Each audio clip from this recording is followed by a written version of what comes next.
নদীতে নামাই এখন বিপজ্জনক হয়ে দাঁড়িয়েছে, কারণ কুমির যেখানে সেখানে ঘুরে বেড়াচ্ছে।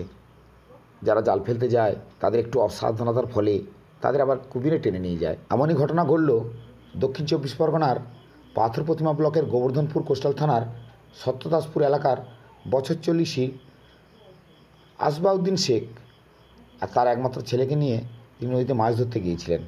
ছেলের চোখের সামনেই বাবাকে কুমিরে টেনে নিয়ে গেল, যার ফলে ছেলে এখনও ভুলতে পারেনি সেই দৃশ্য। তবে বন দপ্তর, প্রশাসন, এলাকার মানুষজন খোঁজাখুঁজি শুরু করে। তো আজ বেলাতে নদীতে ক্ষতবিক্ষত মৃতদেহ ভেসে ওঠে, আর সেই ঘটনায় এলাকায় শোকের ছায়া নেমে এসেছে।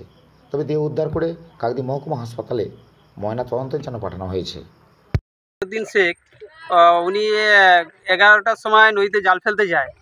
জাল ফেলতে যাওয়ার কারণে ওনাকে কুমিরে ধরে নিয়ে টেনে নিয়ে চলে যায় এবং ওনার ছোট ছেলেও সাথে ছিল।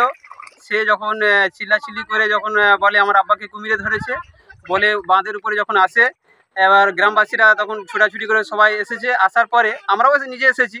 আসার পরে আমরা যখন দেখলাম যে বডিটাকে ছেড়ে দিয়ে কুমিরটা চলে গেছে, তারপরে আমরা প্রশাসনকে খবর দিই। খবর দেওয়ার পরে প্রশাসন আসে। আসার পরে আমরা ট্রলার লঞ্চ নিয়ে অনেকক্ষণ খোঁজাখুঁজি করি। কুমিরটা ভাসাভাসি করছে, কিন্তু আমরা সেই সময় বডি পাইনি।